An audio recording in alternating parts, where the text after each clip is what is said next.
Good morning. Welcome back. So sorry I missed yesterday. My apologies. The reason I did that is because, well, at the very last minute, our ditch master texted us all and said that we could have irrigation. And it might be the last irrigation turn of the season. And so at 6 o'clock yesterday morning, I was out doing irrigation instead of sitting here in my office doing my...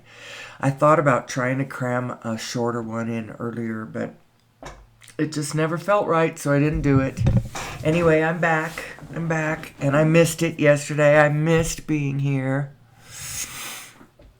I missed my little oral ritual that starts my day, that anchors me in the truth of all these things that I say. You know, when I started saying them, it's like I believed these things, but I didn't know them to be true. But the more you say them, the more you know it, which is kind of a weird thing about the universe because it's actually way more flexible than you think that it is. It will support you whether what you're talking is nonsense or whether what you're talking is truth. Now, it has a different way of supporting you when you've actually found truth. Because there's an alignment that happens, because all of a sudden the things that your physical mind is believing actually match actual physical reality, and there's a thing that unlocks when you do that. But it doesn't matter whether what you're believing is true or not. There is a momentum of it that it becomes a kind of truth of its own. It's like you're playing out a paradigm, and it can be so every day I come in here and I say things like the actual paradigm that we are in is win-win, not win-lose, right? I say that all the time. And the fact is if you play the game as though it is a win-lose paradigm, even though the truth of the situation is actually win-win, if you play it as though it's a win-lose, it will act like a win-lose. Or there will be an aspect of its imagery coming at your vision that appears to be you've played it out that way, and you've played it and you've made it. You played it that way and you made it that way. So there's that kind of flexibility to the universe. It's not, there are truths. There are actual laws of the universe that when your thinking is in alignment with the actual physical motion of the universe, things click into place in a different way. It's like the visual, when you look at the rest of the world, what they're doing, the news, history, the actions of your neighbors and your children and your spouse, you know, all of your parents, all that kind of stuff. You add it all up. And if you're operating in alignment with the laws of the universe, if you've got your iOS and your computer, your conscious computer, all set up in alignment with reality, then what happens is all of a sudden the meaning of the universe clinks into place. All of the meaningless starts having meaning. You're like, oh, no wonder they got what they got. Look at what energy they're putting out. Look at what they believe. Look at how they are. Look at the lens that they have got going on as they are looking at their world from where they are, and now how they're acting given what they're thinking. Oh, I got it. That it makes so much sense. When you don't understand that we are designed, our default is supposed to be to the positive. We're supposed to understand that we're supposed to feel good, that this is supposed to be fun, that you should be in a state of, feeling good, and you should be able to tell the difference between feeling good and feeling bad. Emotionally, not just physically. Everybody can tell the difference between, well, can they? I don't really know if that's true. Between pain and pleasure was what I was going to say. I'm not sure. The line of that might blur somewhere. It's just stimulation, electromagnetic stimulation of some sort. Pleasant, not pleasant. I don't know if everybody can tell the difference. But we're supposed to understand that we're here for the joy. And then from that position, now when you think a thought, realizing that thoughts are flexible, you may not realize. You may have been handed your parents' thoughts, and you just took them on, thinking that, well, this is it, this is reality, not realizing how different it could be depending on what you're thinking. And your thoughts should be more easily exchangeable. And when you take one up into yourself and it feels bad, it makes you feel bad, it takes you to a negative place, 2 bits of interpretation right there need to happen. The first one is a recognition that there is potentially something in the condition that maybe could use some changing. That is one thing, but it's not really the primary thing. The other thing is okay, well, if I'm going to affect some kind of change in the condition, because I do maintain that the condition is the target. The condition is always the target. That condition is changing out there. How do we change it to something we'd like rather than the crap that we get that we don't like? People fighting with one another, people not having enough to eat, us killing the planet, little things like that.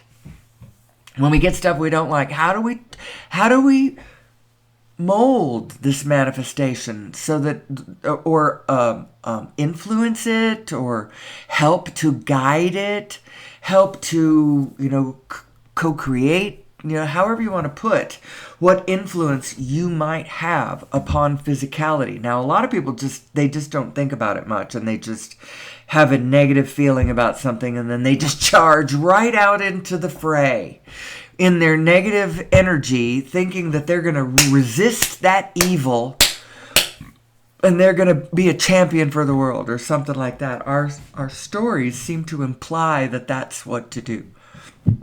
I don't actually think that's what you're supposed to do. I think that you're actually looking for a path of least resistance, but it might end up being quite a heroic path because you're looking for diplomacy, you're looking for solutions, you're looking for win-win paradigms, that's what you're looking for. So how does your equipment actually operate?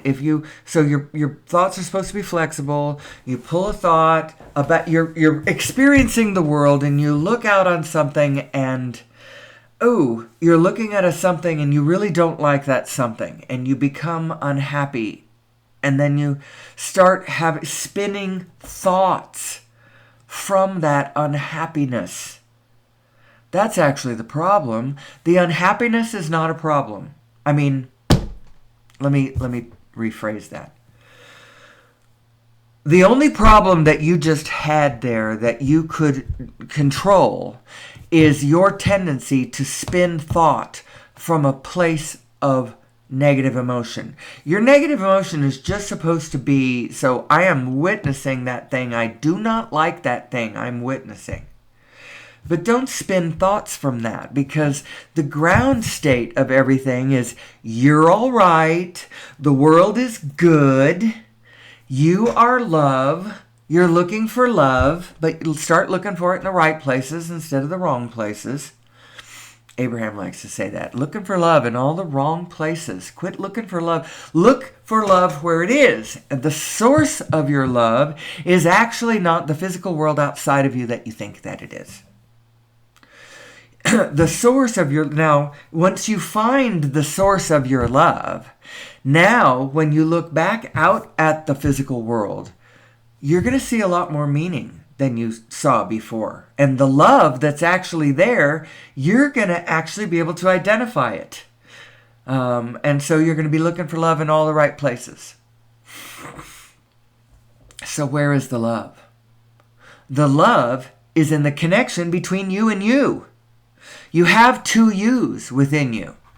And I hate this slide, but I always bring it up because it shows it. Here we go. There's your two selves. Imagine these. This is just two camera apertures. And it looks like there's even some kind of foreign language written underneath them. Now, I blew those up really big. And so that foreign language is actually quite blurry now. I have no idea what language that is. It's all Greek to me. It's probably Greek. Anyway, imagine them not as just static apertures, but as spinning vortices, spinning discs even. Well, Abraham calls them discs. I think they're vortices. And the one is your pinioning to source. It's your anchor to source. And it is a spin. It's original spin. It's the spin that we all participate in. It's the spin we have in common. We have one spin in common, and then we have one that's individuated. It's our own personal spin. It's our own, it's you. And you are a spin. And you are, the spin that you are has collected to itself a bunch more spins. Like, for instance, within your personal body, you've got maybe 50 trillion individual spins. Each one of your cells is its own individuated, point of attraction, its own point of consciousness, its own divine autonomy, if you will, to navigate within this world, pinging from the anchor source and then the individuated self that you are. And that individuated self that you are, that's the one that has the choice. The other one is just connected to all that is. And unless you vastly change all that is, you don't actually have a lot of effect on the source side of you. You don't have a lot of control over. She's just knowing what everybody else is wanting, knowing what you're wanting, anchored firmly in the state of the atomic structure of the universe all around you, how it's moving, the temperatures, what temperature everything is. She knows how the wind is blowing, how the blood is flowing, how everything is moving, and how she is doing it is through the holographic structure of the space-time continuum, this divine matrix that we are embedded in. She's doing it because the universe is holographic. Because at every point on the way, all of the points everywhere around the universe, all of them, every Planck instant, are uploading their information up to the whole. Their information includes, where am I? What's my temperature? What's my vector direction? What am I swirling with? What's my speed? What's my entropy? What's my velocity? What's my all of the physical information is uploading to the whole, and as it uploads to the whole sees its allness. It's an allness. It's a wholeness that knows itself. And quite frankly, as human beings, we are blessed with a really, really good computer mind. We have been given an overview mind, a reference frame. Our consciousness is really good. You just have to set it up right. You have to set it up in alignment with all that is, the actual rules of the universe. You have to add in all the information. If you're trying to figure out what this world is, you've got to figure out some way to input enough information and have it line up in an orderly way in order to tell you accurately what you're swimming around in and how it works and what's this equipment that you're in and what the hell is the meaning of all the my neighbors actions. They're not my literally my neighbors, I mean the people around me, their actions. All I want is peace. Peace, peace. I've always been that way. My impulse from the beginning was peace and to get off by myself. I was the party poop of the family.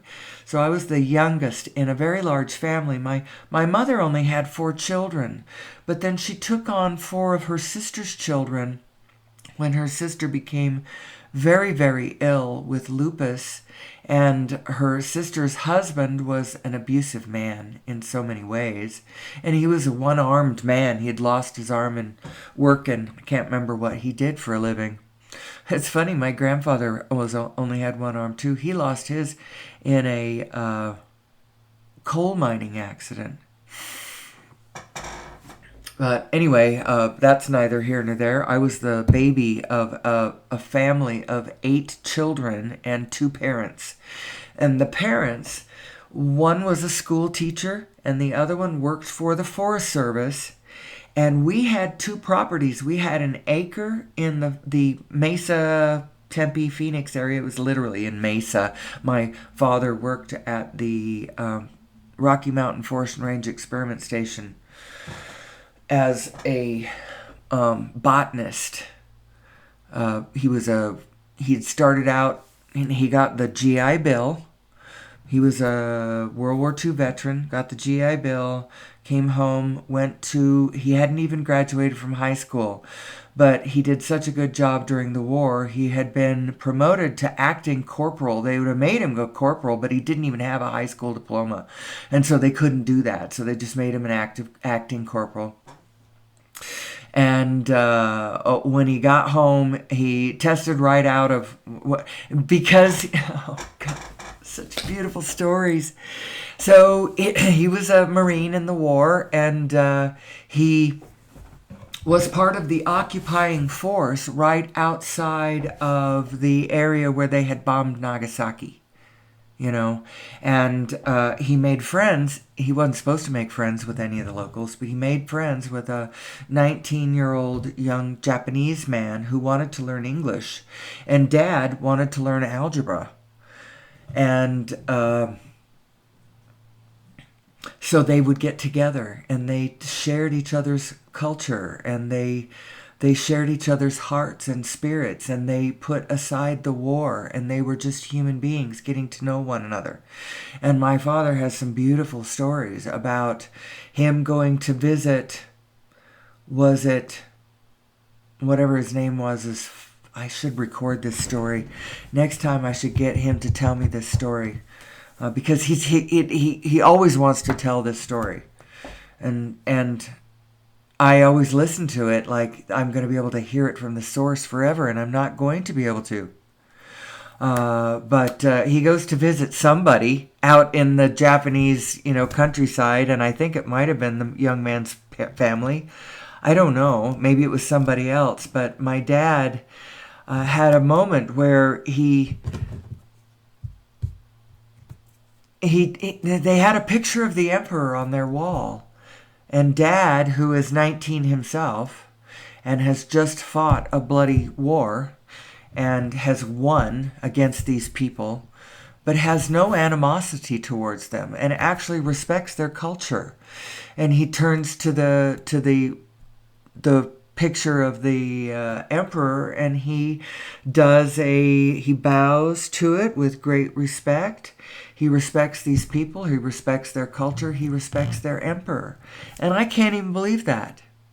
Actually, I do believe it. And I find it wondrous. I am so grateful I came from people such as this.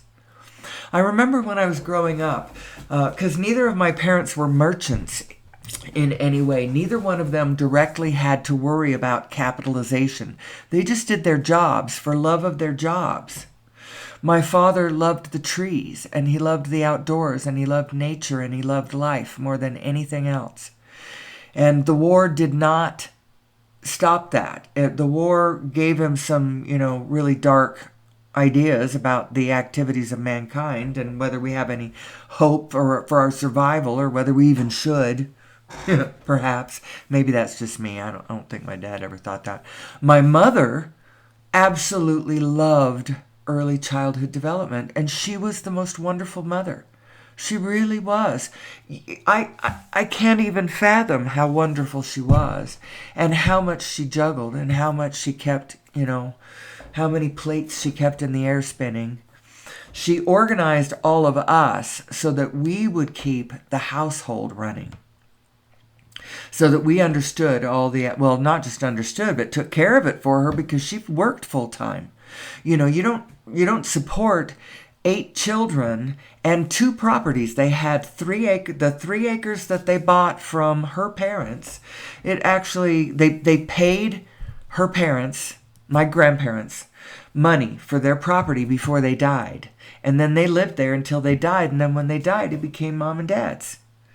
And that's how they got the center core of that 40-acre place. And all of the rest of the children, there were 7 children from that, my mother's family, up in the Eager, Arizona area. It was in Eager, Arizona. And the rest of the family got plots surrounding the central plot that my parents paid for, and then when her parents died, then they got it. So they had that, but they had to keep it up, and they kept building too. And we spent all of our summers there. In the summer, my parents would drive us from Mesa, where we had been going to school, and we had a very organized. But when it came time for when we had the summer off and all of the time on our hands, Mom didn't deal with all of us there in Mesa in the freaking 110-degree heat, which that's probably all it was at the time, with an extreme of maybe 115 sometimes. Now it gets over 120. We've concreted and asphalted so much, and then cut down, and then there's a lot of reasons. And then global warming, and then the cyclical climate change and all that. It'd be really terrible now. At the time, it would have been really terrible. But they'd pack us all up in the carryall. We had a couple of cars, the Chevrolet carryall, and then we had a Oldsmobile Vista Cruiser 9-passenger station wagon. There was a lot of us, so you had to have the kind. We had for a while we had a Volkswagen Bug. Not a Bug, the Caterpillar bus. We had one of those. We drove in that bus. There was 10 of us. You can see the picture of us all lined up against the bus before we headed out. And we drove from Arizona to Delaware to visit grandparents, at camping all the way, packing lunch to feed, in coolers and stuff. We never ate at restaurants. My mom fed us at picnic stands and picnic, the rest stops that on the side of the road or picnic areas, and we camped along the way. Drove all the way there, drove all the way back. Wow, my parents were heroes. Heroes, I tell you. I can't even imagine who these people were. And then my mother, what she did when my children came along to help me raise them. She really did love early childhood development. She was all about the little kids. Now, when they got a little older, she didn't much really know what to do with them. And she didn't completely understand the world, and she didn't really understand my father. And my father was not interested in emotions, and my mother was quite emotional and did not understand her own emotions. She was quite spiritual. She was connected to her religion. And for a little while she wasn't and was not very happy. And had to come back to it. But anyway, I remember thinking how grateful I was that I was raised by these people who did what they did for love of what they did. Not for the money. We have to have money, and they were paid. Both of them are basically government employees. One worked for the Forest Service government, and the other one worked for the Educational Department of Education government. But they did what they did for the love of what they did, and they loved a lot of things mutually. Both of them were huge lovers of nature.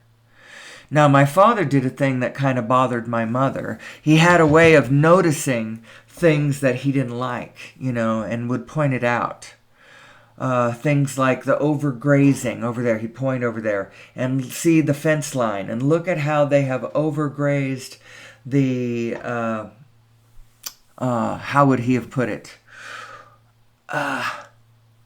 He wouldn't call it, he'd call things watersheds and things that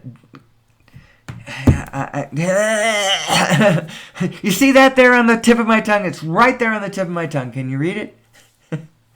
Anyway, my mother did not appreciate him pointing out what was wrong with everything.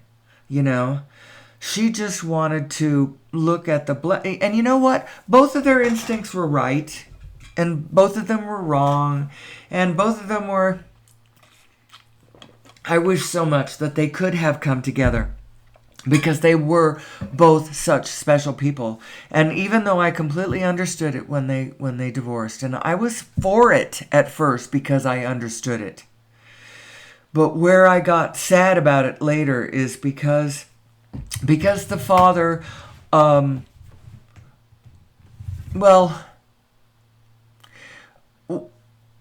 we lost Dad when that happened.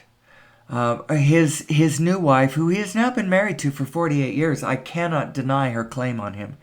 And he adores her, and he has devoted the last almost half a century, more than half, almost as much as half of his life.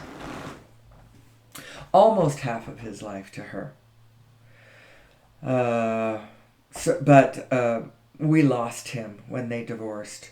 We just didn't see him anymore, because she was jealous and protective, and maybe it was valid because my mom was lonely and would have loved to get back to with Dad.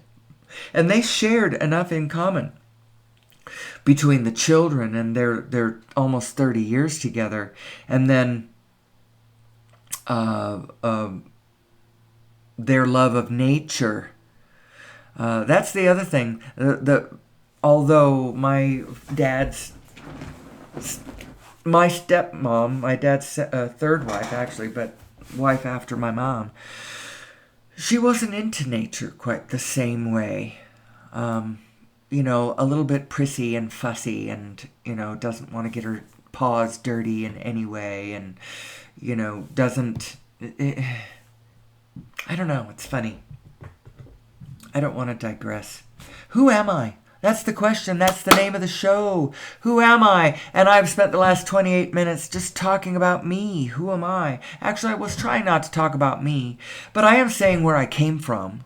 Just in case you don't happen to be a relative listening to this, if you're somebody who doesn't know me and doesn't understand why I speak the way I speak, why my show is shaped the way that it is. Let me get off of this dumb picture. I just realized that I am on this picture. Let me just go here. This is a pretty one, pretty landscape. I'm going to start doing more of these as the world cools a bit. I'm going to start, putting up the cool landscapes. I've got a whole snow and winter series. So the show is Who Am I? The question is, who are we, really? Who am I as an individual human being on planet Earth? And every one of us can answer that question from a different position on the grid. But the question is still, who am I as a human being? Who am I as a powerful creator? Who am I as a... why do I say it that way? That's Abraham. Look. Abraham talks about how we are powerful creators and we create our own reality. And we do. Each one of us creates our very own, compartmentalized almost, universe that we are at the center of, that we are navigating our little starship through. And that universe of our own is our own universe. But it nestles right into a collective universe that we're all sharing. It kind of works like that. So you have ultimate control over your own universe, but you're navigating that universe almost around a bigger universe, around a bigger universe, around a bigger universe. It's all nested universes, and somehow that as above, so below, as within, so without, somehow it all pairs up in a really cool way. The universe is really cool. It's cool beans. And who am I in this? How did I come into this story? This ongoing movie that has been just playing for the last, it's the stage that Shakespeare talks about, and we're all players on it. In a way, that's true. You put the role that you play is like the costume that you put on, and then you step out onto the stage being the point on the grid where you're playing out the story. Who you really are is the formless light, choosing all these things inside forever and ever and ever and ever. And the form around you is just the plasma that you're playing with, the clay that you're playing with. And it's interesting, Bashar points out that when you approach the universe with an attitude of play, a playful attitude, then the actual, at least to you, and to you is the only thing that actually matters to you in a way, your interface, it's your interface. To you, the universe around you, when you approach it with an attitude of play, a playful attitude, it becomes more clay-like. It softens. It becomes formable. It becomes workable. You can play with it. When you approach it with a playful attitude, when you approach the universe with an attitude of a negative attitude, a fear, anger, trepidation, seriousness, it hardens and becomes more unkind, more unfriendly. That soft, funny Halloween skeleton turns into a bloody, monstrous ghoul of solid, real proportions. And it's your attitude to the universe that causes that. Now, you are still, in a way, you are at risk of losing your avatar. That's the worst thing that can happen. I don't mean it's the worst thing that can happen to you. I'm saying that that's as bad as it gets. You could lose your avatar. But there's an aspect of you that has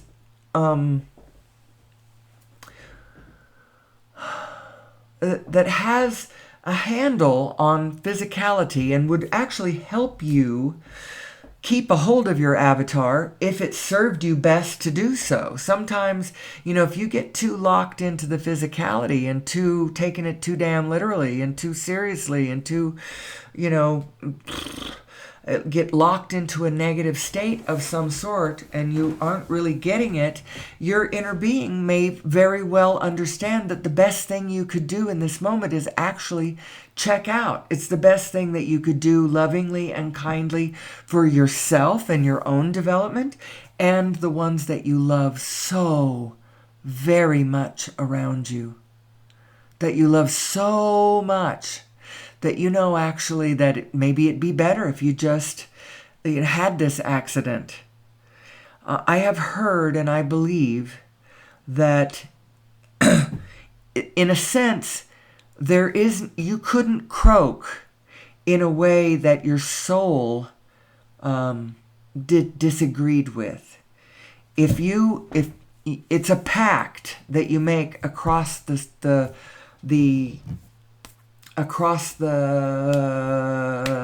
dimensions, you could say. So it is not, so no death is actually a tragedy. Nothing has, from your overview's perspective, all is well and all is going fine. Project You is bigger than just you and your physical body, in the same way that Project You is bigger than any one of your individual cells. And your little cells can die without it being all that big of a tragedy because, you continue. And humanity is kind of the same way, in a way. Humanity is a continuing project, and we're all cells in the body of humanity. It would be a very large tragedy, perhaps. I don't know how large a tragedy. To me, it would be if humanity died.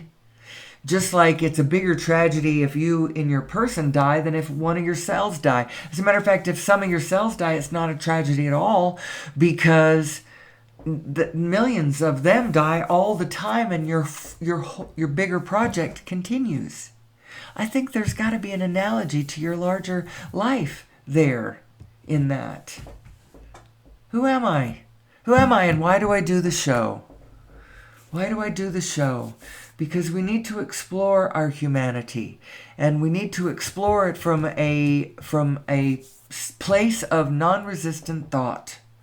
Not pushing back against anything, not from because I leave the action, any action I leave to every individual to find their appropriate motion from the spot on the grid that they are now given their better understanding of their relationship to their source. And that's my only goal, to help everybody else understand their relationship to source. And then from there, you got to call your own damn shots. That is so, I don't like that. Especially since I have chosen to start from myself. And I want to organize outward from where I am. I want to organize from this understanding of who we are. And if it takes a while for other people to, join in any kind of physical way, and it's going to be really gentle and not affixed so much. The organization coming from here anyway. I don't want this to be central organization. Organization central. That's right. I don't want it to be that. Not really. I mean, maybe. Gently. I like hermitizing. I like being by myself. I have always liked being by myself. As a matter of fact, I almost started this, my little wandering into telling my own tale of my parents and their divorce and whatever, started by me saying that I was a party poop. I always wanted to, when they all wanted to go do things. And I was always looking for the excuse to say, I don't want to go with you guys. I want to stay home and be by myself. And I've always had, it was kind of a knee-jerk tendency to do that. It's interesting. I had a reason why I was saying that too. Because I was going to talk about me and my tendencies, why I am doing this show, how I have come to do this show. Well, it started when I was a little girl.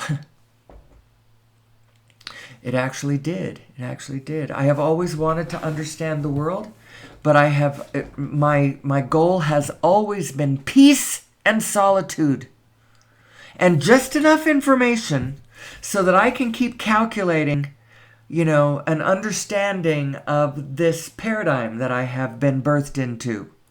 This modern day human beingness, this Western culture, as a matter of fact. And specifically, I'm not just Western, I'm American.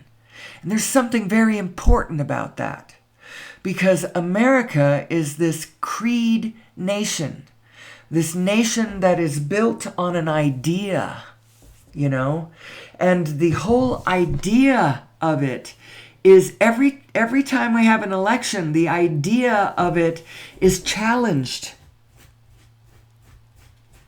And I maintain that the way to get to where we want to be with that is to keep our eyes very firmly fixed on the idea, and don't be so immediately concerned about, don't be so jaded about whether or not the candidates are trying to further the ideals. Both of them are trying to further ideals, actually. One is very much the ideals of America. You know, the idea of profit and capitalization and power and luxury and all of that, merchandising.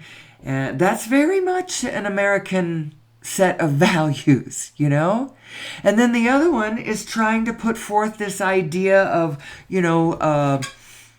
indivisible, one nation, all in this together, all inclusive, that sort of energy too. And that's also true. And quite frankly, right now in this moment, I just assume they don't come together and come up with some sort of big, positive, wonderful infrastructure plan. Please, God, do not do that. Because it will only be 20th century infrastructure made better and better and better. And I don't want that. I don't want better and better 20th century infrastructure. I want 21st century infrastructure and 22nd century infrastructure and completely sustainable freaking infrastructure. And you should want that too. And you know what? We're not that far off. We're not that far off. The mathematics has been done. Imagine, so this is a moment just like, and it's 100 years later, it's just very much like 100 years ago, when we were just starting to understand electromagnetic fields. Because quantum physics and the founders of modern day physics, people like, the Niels Bohr and Albert Einstein and all of whoever those people were. I know others. I don't know who had to do with the bomb and physics and who was in which decade and all that. But all of those founders of quantum physics, they started understanding the electromagnetic fields, and Einstein and others came up with equations, and through the mathematics of those equations, they brought us the 20th century with our cell phones at the end of it, and radar and television and movies and the internet and all of those kinds of things. They came to us because we did the math and understood electromagnetic fields. Well, there is another understanding that we are on the doorstep of. We are right there, and the mathematics has been done. And so it's like a 1925 moment with people having no freaking idea what 1975 and 1990 and such are going to look like. We don't even have television yet in 1920 something or other. We barely have movies, and they aren't talkies, Radio's there. It's all so, it was right there. Well, the new understanding has to do with the origin of mass and the nature of gravity. What gravity actually is. And it is the glue that's holding the whole universe together. It is analogous, probably love.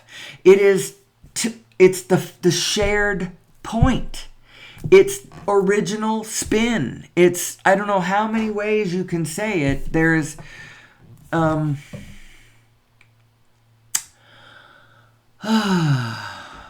long to see I long to see the 21st century. Technically, we're here in the 21st century, but we're using regurgitated 20th century technology because we have fixed into a momentum. It's not that easy to change anymore. We got it all going on. All of the bees in the hive got their jobs. You know, the ones who drill for the oil, and then the ones who refine the oil, and then the ones who sell the oil, and then all the people who sell all the devices that work with this paradigm, and all of the devices with the plugs that plug into the walls, that run the electricity from the grids, that it makes me crazy. And the more we do it, the more we're going to do it. The more we are dependent on doing it, and they're counting on that. And if we invest another $10 trillion of infrastructure into this paradigm, I don't know how we're going to get out of it, unless we, but we must get out of it, because it's not serving everyone. And the ones who it is not serving are becoming angry and frightened and desperate. And angry, frightened, desperate people do terrible things. They disrupt us. They are Shiva energy. They are demonic energy. They are Loki energy. The ones who are truly suffering, and then the peripheral ones who are just operating on their anger, you know? They're almost in service of the others who are in desperate... You got to understand, we are a field phenomenon. I say that all the time. We're a field phenomenon. Does anybody understand what I mean when I say this? We are made of plonks, and these plonks, they're part of like an Etch-a-Sketch thing, and you're a little picture in the center of this collective Etch-a-Sketch that's all connected to itself, and you don't know it. It's actually not like an Etch-a-Sketch, because that's not nearly complex enough. Because you are feeding information into the field, and the field is feeding back to you, and there are scalar relationships between all this information that's transferring across all these scales, large and small, from the infinitesimal to the cosmological, you know, and the energy of all of these scales transferring their information back and forth across the scales, updating one another is what's happening as things move. You got to update so that the field understands what just happened. We're all connected. We're matrixed into one another. And you have an effect on the field, both in coherence and in chaos. Those are the two main forces going on. Coherence and chaos. One is one side of the spin of creation, and the other one is the other side. And they're both divine and blessed, and you are both, and all is well.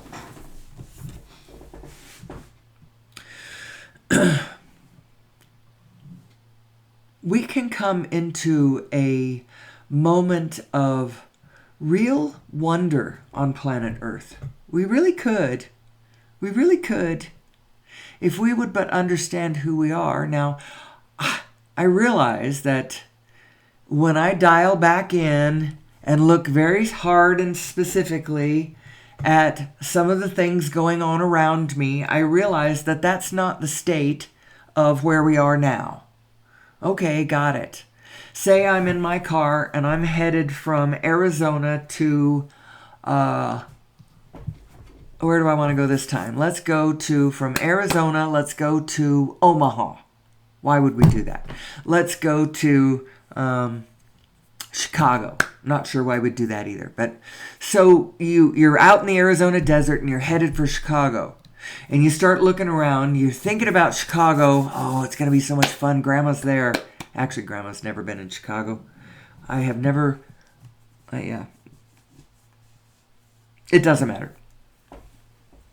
You're thinking about Chicago, you're all excited about Chicago, going to Chicago, that's where we're going. And then you start realizing, you look around, you're like, I'm nowhere near Chicago. I'm here in the freaking Arizona desert. And look at all of the details of everything around me, and you slow to a stop or to a bare trickle, and now you're just staring at the Arizona desert, all discouraged about the fact that, you know, you were headed for Chicago, and you're headed for Chicago, but you're here right now in the Arizona desert, and that's where you're here. You're not where you're going. You're right here. You see what I'm doing? I'm focusing in on where we are instead of keeping a freaking eye on where we're going. Where are we going? I'll tell you where we're going. We're going to sustainability. Well, I'm going to assume we're going to sustainability, because if we're not going to sustainability, well, I don't want to work that equation. So let's just assume we're going to sustainability. Actually, I think we are. And if we would but understand the setup, the situation, the equipment, the rules on the ground, the place in the movie that we are, the point of the exercise. If we'd get all of that, we could get to where we're going a lot quicker. Where are we going? We're going to a place where the world is more peaceful, more bountiful, more abundant, more joyful, more playful. I just know we are. And the reason I know we are is because that's what we want. Although we love exhilaration, we love challenge, we love fun, there's plenty of that coming. I'm telling you, the challenges to the 21st century human being are going to be breathtaking. Imagine this. Just imagine. Within the next 5 years, just imagine if this was so, and I don't know if it could happen in 5 years. Let's just imagine if within the next 5 years, collectively, in a manner that the information was shared with all of us, so that we all knew that this was so. We all got granted access to free, clean energy and gravity control. Now, immediately, a whole lot of wonderful things spring to mind. Oh, and I talk about them. We don't have to slather the earth in concrete and asphalt anymore. We can re-garden planet Eden. We can rename Earth. We can call her Eden. And re-garden her like the Bible says we should be doing, Maybe that's how you take the Bible, instead of, as justification for the way we have ruined her, So we have gravity control. We no longer have to have our transportation systems are no longer chained to the surface of the planet. And we can have some still on the surface of the planet, but they can be more like golf carts and horses and buggies and things like that. Real transportation does not have to be done. Real cross-country transportation does not have to be done on the surface of the planet, because we've got gravity control. And so now we can lift it off the surface and, fly it through the air and take it wherever it goes.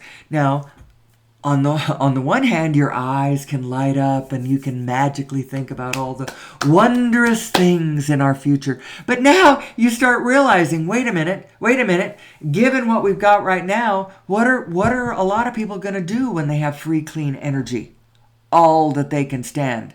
Well, unless some of the consciousness around here raises, a lot of people, the gangs and stuff, are just going to be given another tool to, you can't run and hide from anybody for any reason. When we start understanding how the information flows, we will understand that ultimately passwords are going to be hackable, because there is no information that you can have anywhere that is not accessible from some direction. Now, you can make it kind of highly difficult to find. I suppose you can hide it, but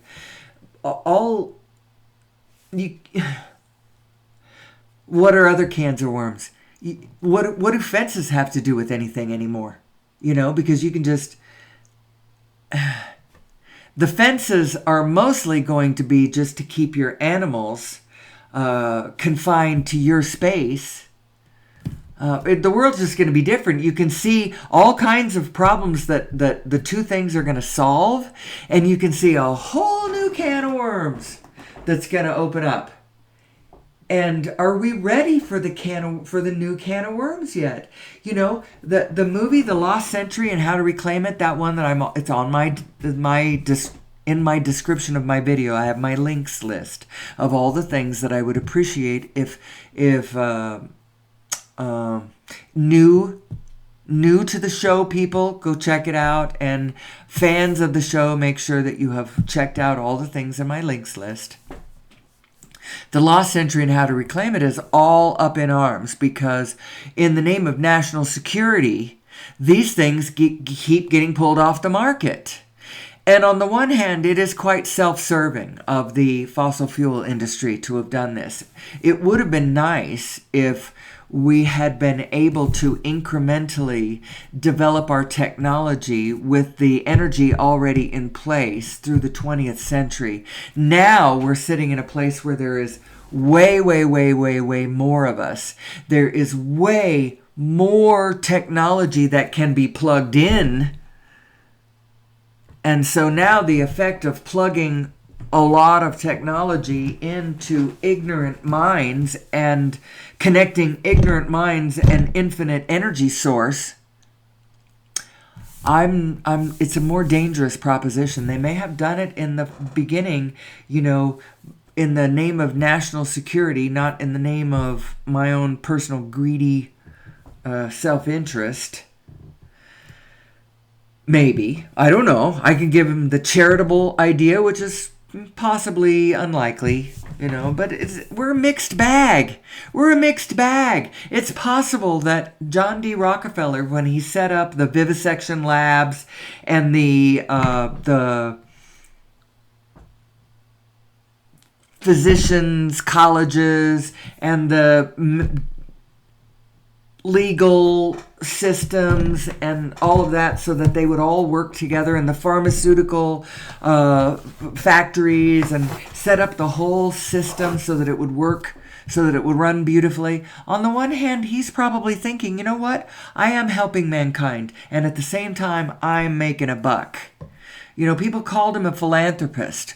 When I realized later what his work had morphed into as of the 80s, when I discovered the vivisection industry, $7 billion a year, I think in the U.S. alone, at the time, in $7 billion of 1980s kind of money, huge industry.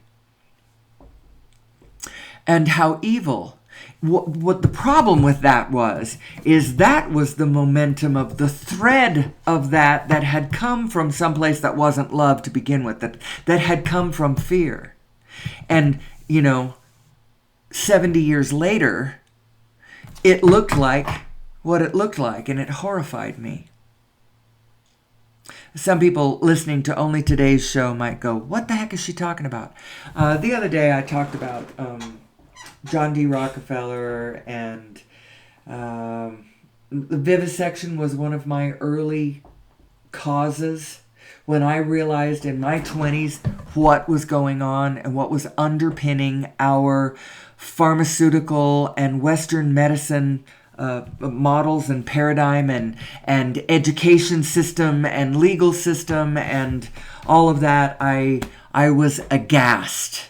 And I wanted to run out and tell the world, do you understand what's going on? Do you see this? Do you see this? Do you see this? Do you see this? And nobody could hear me.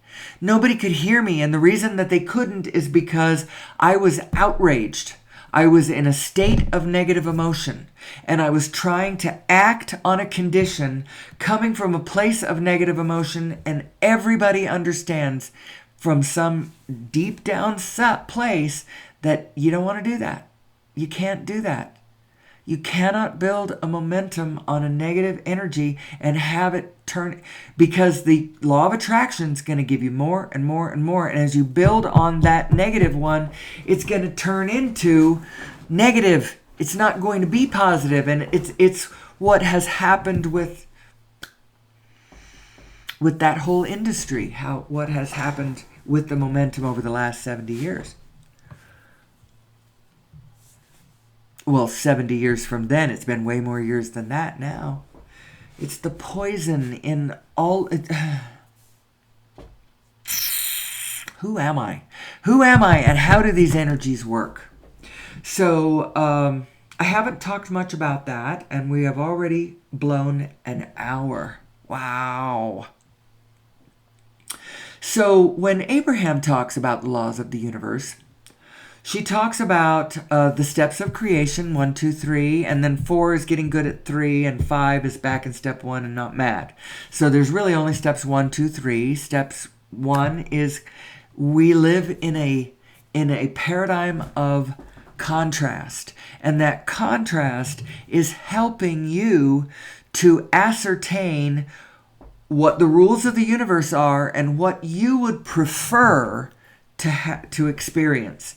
And if you're experiencing what you do not prefer, how to navigate into better waters, into clearer waters. Step 1, contrast causes you to ask for more. And as you ask for more, the asking for more, you don't even have to do it consciously. Your pain is sending out rockets of an understanding of what you're asking for, which is relief from the pain. If you send out what she calls rockets of desire. I call it, so you're emanating a negative energy, perhaps. Your inner being only understands positive. She is only positive energy. The negative side has nothing to do with her. She is reverberating across the spaces, feeling what is, not what is not. She's not feeling what's not. She's feeling what is. She's all about what is. So she's only pure positive energy. And so when you feel a negative, say you're in pain and you're feeling this negative energy, you're emitting a rocket of the implicate positive to that negative energy, that you're emitting a positive that is, it's a rocket of desire.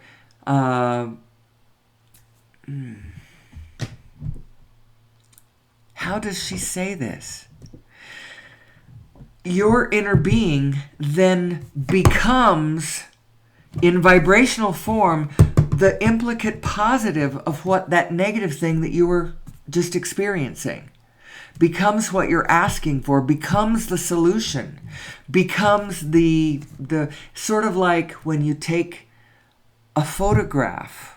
But it's actually not exactly this, but a positive a negative of a photograph. Let's say it this way. You got a negative of a photograph. That negative contains all the information of the positive of that photograph. Do you understand? Now, the implicate positive is sitting there in that negative. And that's exactly the same thing, only it doesn't just emit a rocket. Your inner being becomes that. It's sitting over there in the forward position, or at least that's what Abraham tells us, and I believe that. And there's this whole set of stuff that we have demarked, we have declared. It's sitting over there in consciousness, in universal consciousness. It's sitting there, and when we claim it, actually, our expansion, we're not going to be able to deny our expansion forever, because the universe around us is just expanding. It just is. And we are part of that universe, and we are expanding with it. And the experience of, trying to give it resistance and holding back and holding on is kind of some of what gives human culture the color that human culture has. Why human beings are different from the other creatures. Part of it is coming from this, our ability to see the past and project the future, and we're just different. And speaking of which, where did this difference come from? A lot of our difference, at least in this manner, comes from our neocortex mind, our overview human mind. And that, perhaps, was a result of a genetic modification some 200,000 years ago. I believe it is so. If it is not so, well, we still have a neocortex. This fusion of human chromosome number 2 happened. Why it happened, I can't tell you. I don't know for a fact that the only possible way that these could have... Greg Braden talks about the odds, and he's got them figured. I don't know how he's got it figured, but it's pretty unlikely that this chromosome fused accidentally. Now, he never baldly uses terms like GMO, genetically modified organism. He doesn't baldly say what I'm saying, but he alludes to it, for crying out loud. Look at this slide of his. He's talking about human chromosome number 2. It's the relic of an ancient DNA fusion of 2 ancestral chromosomes, and modifications followed to stabilize the fusion. What he's talking about is when you look at the genetic readout of human chromosome number 2, you can see it's like two smaller chromosomes fused together at telomere to telomere, making a great big one with telomere material in the center, and then on both sides of that fusion, redundancies clipped away that helped stabilize that fusion so it didn't just unfuse, so that it stayed glued together. I think it was done intentionally. I can't imagine how that happened naturally. This isn't incremental Darwinian evolutionary processes, over hundreds of thousands, if not millions of years, developing a neocortex. It's kaboom, anatomically modern humans. And that's why we aren't going to find the missing link in the bones, because this is the missing link. At least that's what I think. And I took this slide of Greg Braden's, and I took all the information off of it, and I figured out where this article actually is. It's in the Proceedings of the National Academy of Sciences, which is an open source journal of scientific articles written by people in the different specialties of science. And they publish to their own field, because only their own field can understand the very highly specialized language of their department, their specialty. And I found this article. There it is, pnas.org. And it is the 40th article in this volume, published October 15th, 1991. Origin of human chromosome number 2, an ancestral telomere to telomere fusion. Here's the full abstract. We conclude that the is the relic of an ancient telomere to telomere fusion, and marks the point at which 2 ancestral ape chromosomes fused to give rise to human chromosome number 2. Greg Braden didn't even put it that baldly. And I think that it was done intentionally for a number of reasons. First of all, this fusion looks unlikely to have been done accidentally.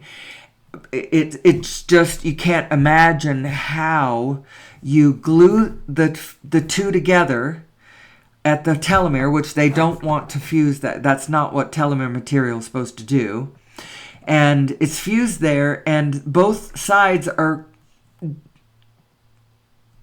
they are both independently whole. And so they want to just unfuse. But if you start taking away some of the redundancies on both sides so that they're dependent on one another for their wholeness now it holds them together. Interesting. And on top of that, what it creates is the neocortex, or at least 3/4 of the volume. It makes us who we are.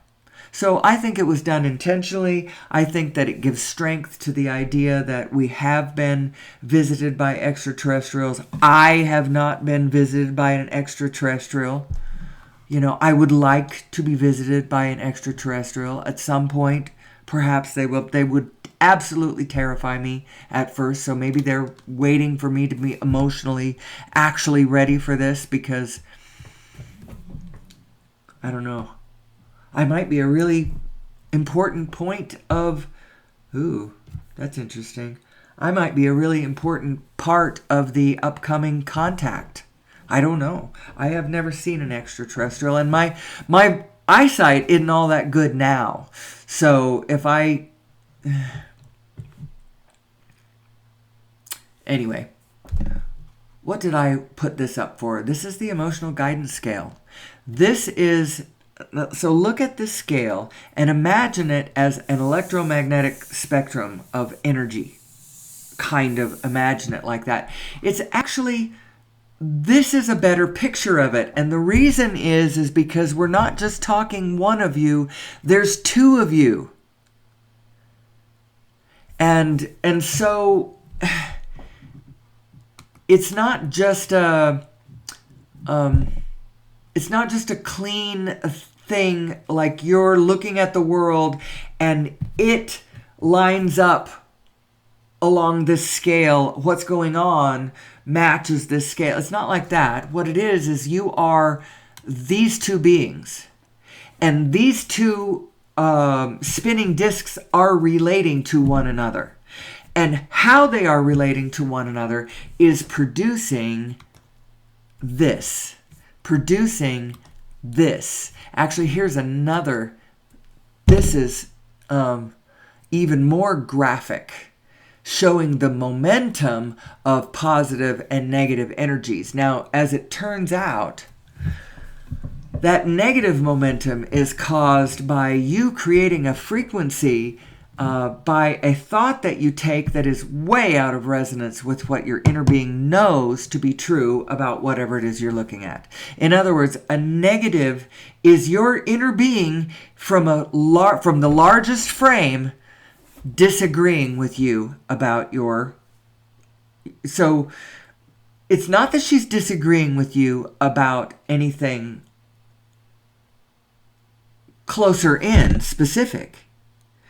You very well could be experiencing negative emotion because you're witnessing horrific rapes and murders and, the ecosystem being devastated, or things that, I will agree with you, you deserve negative emotion about. But what you gotta know at all times, whatever you are experiencing, is that out at the biggest frame, it's okay. When you get out to the biggest frame, the picture, it's okay. Your inner being's fine there. And all of non-physical consciousness is fine and safe out there, in a place where they know that all is well. And at the biggest frame, even the most devastating, terrible things, they understand we are expanding. That's all part of the experience of the unwanted, so that you can get clear about what we effing do want. And aren't we clear enough? I don't want any more war. I want peace. I want peace. I want peace.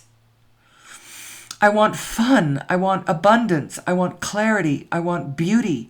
I want joy. I want relationship. I want sustainability. That's what I want, in clarity. All of those things are what I want. And when I can rest in those feelings and then feel that as a potential in my future, I can help summon that energy. I want to summon that future to now. That future of clarity and abundance and beauty and joy and fun. Now, I'm not naive. I can look around and see that that's not what we've got. Get your head out of the clouds, girl. No! More of us need to have more of our heads more in the clouds, because we're not understanding our equipment. Our equipment is actually designed to daydream this into being, to dream it into place. So dream it into place. Quit nightmaring it into place.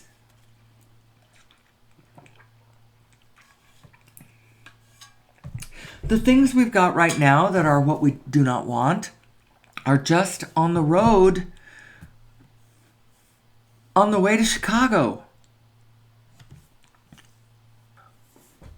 Anyway, So, what's this I say about the mathematics? The mathematics that has been done that explains source energy. Well, here's the paper, the latest paper. I still need to get it. You know what? I should make myself a note. Usually what happens is as soon as I sign off of this show, I just immediately let this bigger frame go. And I go off and I try to be my small self.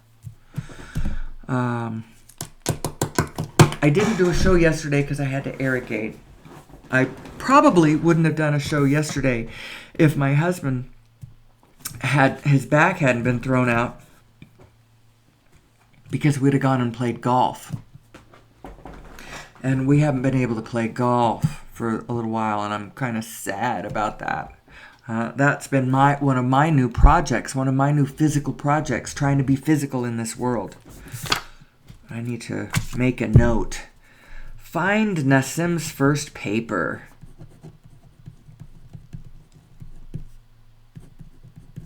That's the original one that unified the quantum and cosmological worlds, as he mathematically explained the relationship between a universe and a proton. Because mathematically there is a relationship. There is a scalar relationship between them. You can sit in front of you and have all of the information about the size of the universe, all of the details about all of the universe. And from that information, you can extrapolate the radius of a proton. That's how it's been mathematically unified. And all of the forces can be explained by spin is baked into the cake. Everything is spinning. Spin is, the spin going in is gravity. The spin going out is electromagnetic fields. And the strong and weak forces are also explained by the spinning of space-time. It's full and it's spinning.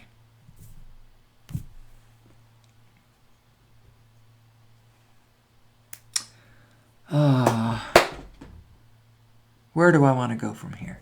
Yesterday, I actually did go through my slides. Here's the full abstract of this. And, I don't completely understand this at all. Of course, for a minute in college, I thought about majoring in math because I thought that it would be fun to be a mathematics teacher. I liked the abstract nature of mathematics. I really did. And for, one semester, I got that 1A in calculus. And I was so excited about my mind's ability to line up in this organized way and understand this stuff. It absolutely enchanted me. But it was a lot of hard work, and I didn't have the proper support on the one hand, and my people needed me to do something else, and anyway, whatever my excuses are, my life took another direction. Instead, I shot an awful lot of pool. But I did do these yesterday, all of the slides that I pulled from the latest paper, the one that he did back in September. This one is the one that truly describes that he's describing the quantum universe and how it relates to the cosmological universe and where all the forces come from, the quantum structure of space-time, the pixelization, space-time pixelization. We forgot this. I forgot to mention the black hole structure. Every proton is a black hole, and as such obeys Hawking radiation. And through this equation right here, you can see that obeying Hawking radiation, a black hole proton will last roughly 10 to the 35 billion years, which is quite a long time, actually. I wonder if that's how long our universe is going to last. I don't know. I already did these, did this. Here we go. This is just a taste. Go look at the video. Go look at the video and be amazed at the mathematics, and then hand it over to somebody that you know that is a physicist or a mathematician. And some of them are going to be cynics, and they're going to just say, oh, that's not possible, and not look at it. But somebody's going to be credulous. Right here, this one is actually from the paper, not from the YouTube video describing the paper. This is actually in the paper, the one that I showed the abstract of just a little bit ago, The Origin of Mass, Nature of Gravity. And this one, I liked this cut because it's showing the mathematical relationship between the Planck field of every proton and all of the protons in all of the universe. And here is the one that shows you how to get a Planck unit. Now, obviously, I haven't defined what H and G and C, they have definitions, what these all represent, pi and, little g and big G, gravitational forces, and who knows what all these things are. A Planck time unit. Planck time unit's really small. Actually, what is a Planck? It's a really small. As a matter of fact, you can't have in this density of universe, you don't have a wavelength shorter than a Planck. If you want to get shorter than a Planck, you got to go down to the sub-Planck, and that one is much smaller than a Planck as a Planck is to a universe, I think. I think that's the relationship between the Planck and the sub-Planck. These scales are enormous. But anyway, so you have, how do you get a Planck? You take a photon, which is a packet of light, already way smaller than an atom, way smaller than an atom, which is already way small. We're talking really, really small stuff here. A photon, one packet of light energy, and have it going at the speed of light cross its own diameter.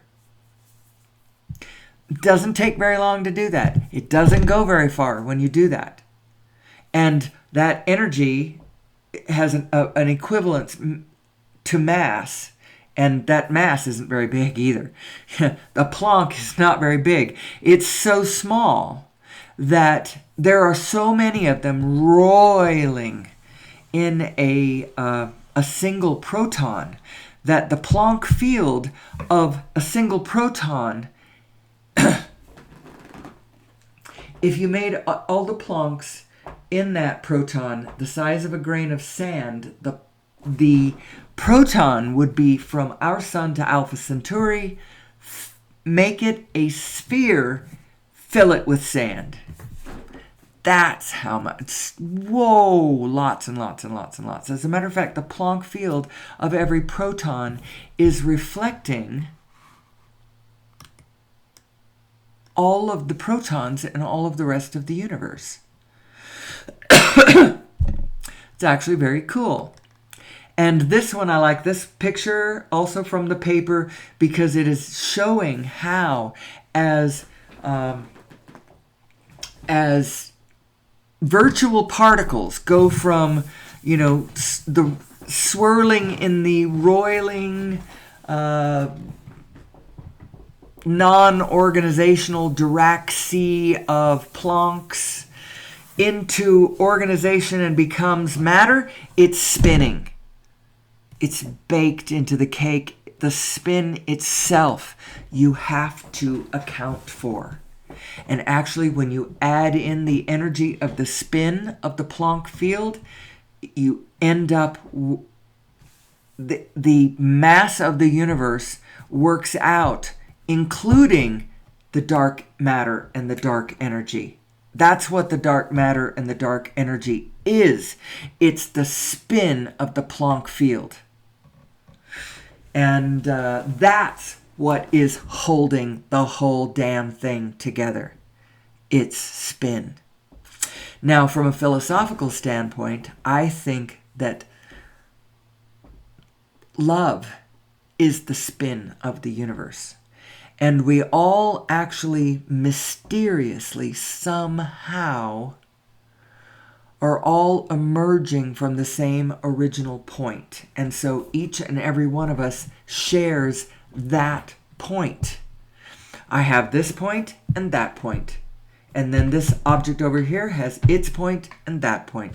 And everywhere is its point on the grid plus that one point we all share. And that one point that we all share is the oneness that we all share. It's the allness that glues us together, that matrixes us together in this. We are all in this together, and we cannot escape that fact. Whenever we try to, whenever we misunderstand it and don't add that in and think that it's something else, it's a miscalculation, and we create things that are not in alignment, and we create more suffering, and we bang around in this space in an unnecessarily uncomfortable way. And I would like us to stop doing that. I think it's finally time for us to be trusted with source energy as our energy source to our civilization. We can do it, but the cost is going to be everybody's going to have all the clean, free energy that they could possibly use. Do you want that? Now, maybe you are completely vested in oil right now. I wouldn't worry about it too much, because if you're vested in oil, you probably own a lot of technology, a lot of things, a lot of claimed land and stuff like that. Your energy is not going to be worth much of anything, but all your other stuff is still worth stuff. And it's just going to be interesting. Everybody has clean, free energy, and now nobody is confined to the roads. They can just go off-road without going off-road. They just up in the air and away you go. Now you're in your backyard, and somebody flies by.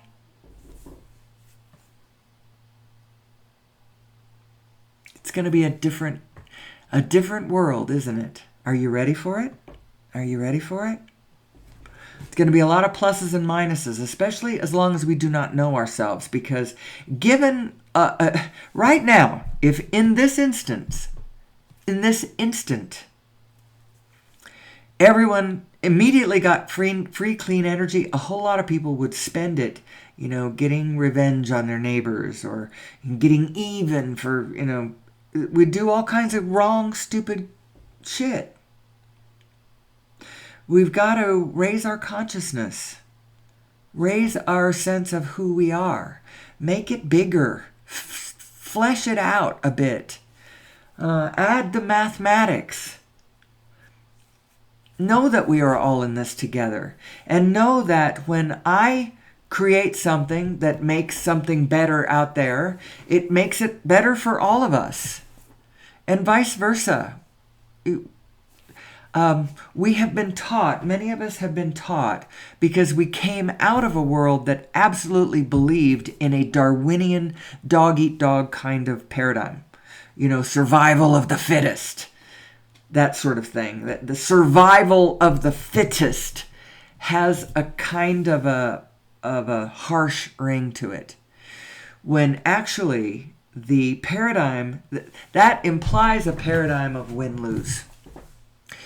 And we don't actually live in a paradigm of win-lose, although the universe is so malleable and so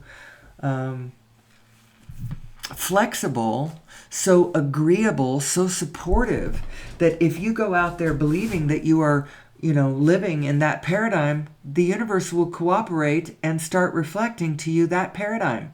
Yes, it is indeed a dog-eat-dog, kill or be killed, survival of the fittest kind of world. But it doesn't have to be.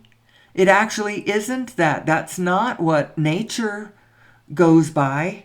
It's survival of the fit. It's not survival of the fittest. It's not a contest to see who's the best. It's a survival of all those who get it. all those who fit in, who cooperate.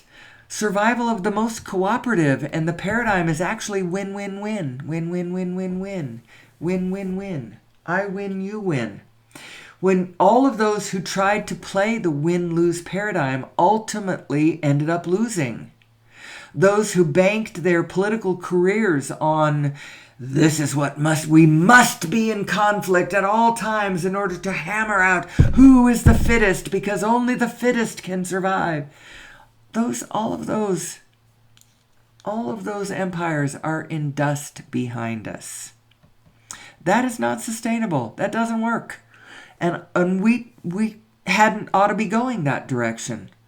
It is a cooperative effort, and it is not a finite pie, too. It's an ever expanding pie. So why does it look like it's not expanding?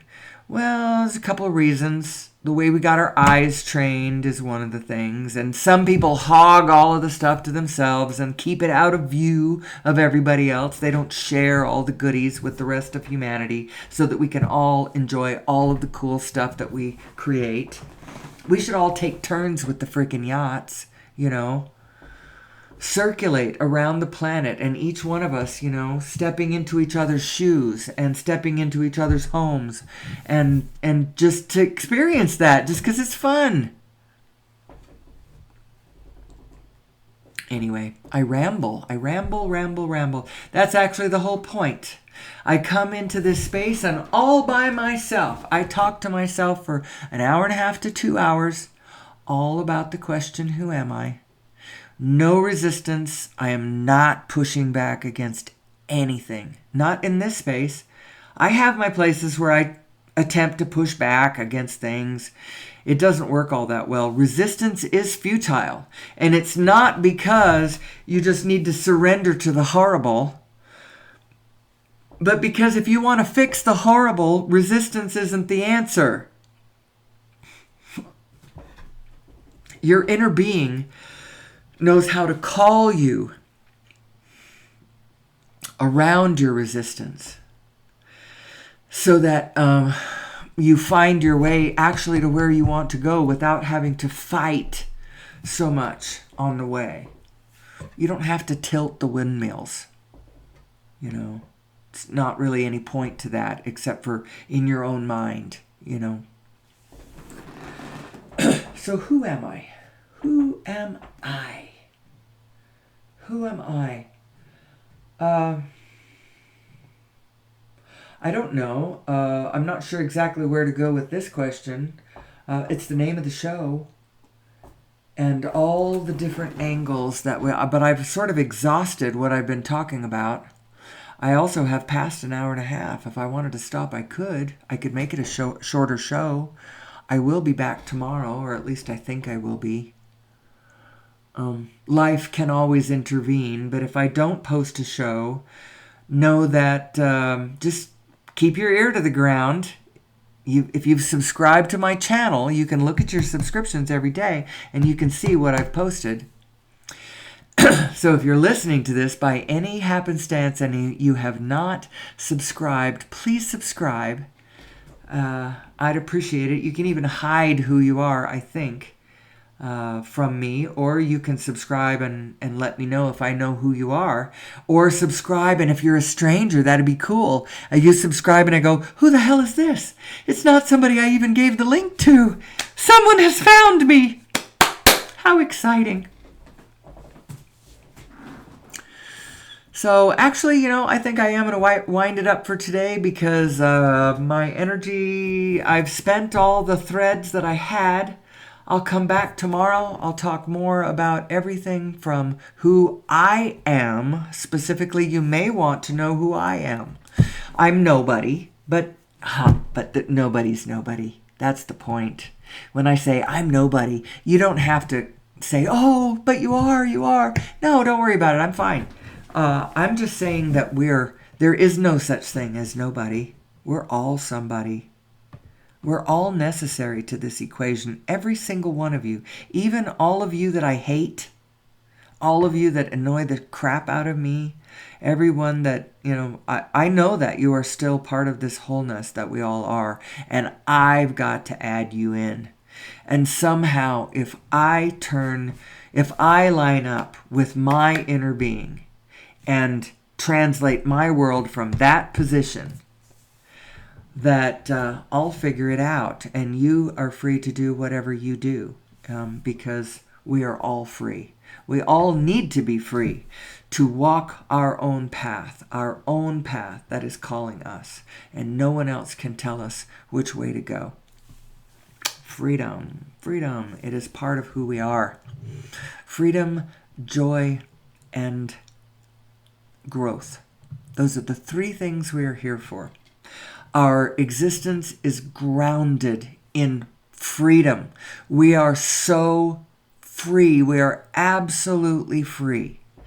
And don't think of yourself as a human being, because you could see, well, human beings aren't always free to blah, blah, blah. You are a human being, but the being that you are, ambulating your human equipment, is absolutely free. And in your human equipment, what you are free to do is you are free to line up between you, and then your inner being, which is like the overview. It's like the you that's flying above the maze, and can see the maze or the labyrinth or whatever it is that you're walking. It can see all the demons behind the doors. It can see all of the treasure behind the other doors. It can see you walking through the labyrinth. And if you would link up to her, she would lead you to everything that is physically potential for your physical being on the physical grid right now. And that's what you're free to do. You are so free, you can look at it from any direction. And that's actually all that existence is anyway, is this viewing things from different places on the grid.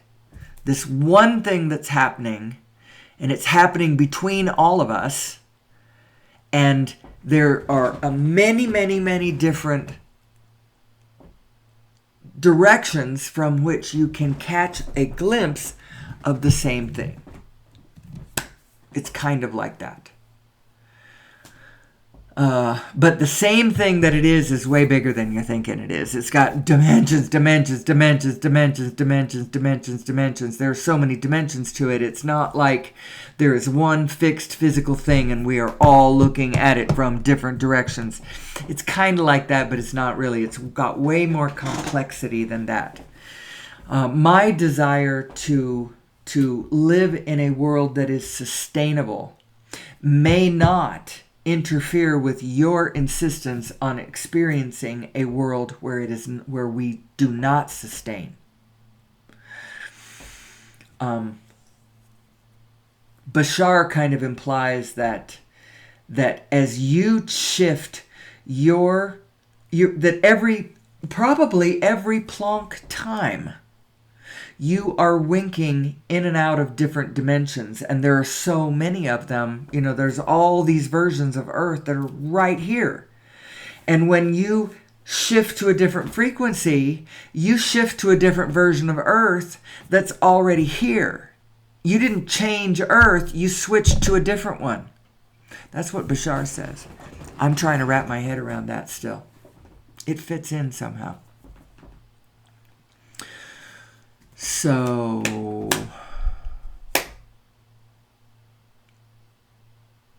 I'll come back. I will do more shows. Sometimes we'll talk about the technical stuff. Sometimes we'll talk about the philosophical or psychological stuff. Sometimes I might talk about my experiences and why I think the way I think now. You may be curious. Well, her mind's kind of weird. How did she get that way? Well, over time, I'll explain. You now know I'm an American female boomer, born and raised of a school teacher and a Forest Service man as the baby of a very large family. Born in 1960. The first of my siblings, I think, was born in 1952, very early in 1952. And that's our family. That was the 4 of us. And then the other 4, the outsiders that came in and mixed in with us, the first cousins that became like brothers and sister to us. Sisters, I guess, although I'm not in so much contact with them anymore. Frankly, I'm not so much in contact with my brother and sisters anymore, although I see them out there and I love them dearly.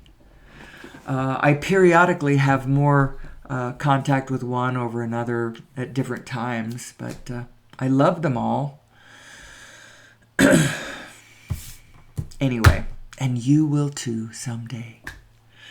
So I'll be back, talk about myself and talk about us, talk about who we are, talk about energy, talk about quantum physics, talk about the matrix. We'll talk about all of that as we try to put this whole puzzle together and figure out who am I in this complex matrix of reality and biology and life. Who am I? And what should I be doing? How do I find my way in this ultimately complex world that we all live in? How do I understand my existence? How do I understand myself and my own equipment? And how do I navigate my personal starship of light through the multiverse of eternity? How do I do that? Well, tune in tomorrow and we'll talk about it some more. Until then, I love you. I wish you well. I bid you peace, and above all, may the source be with you.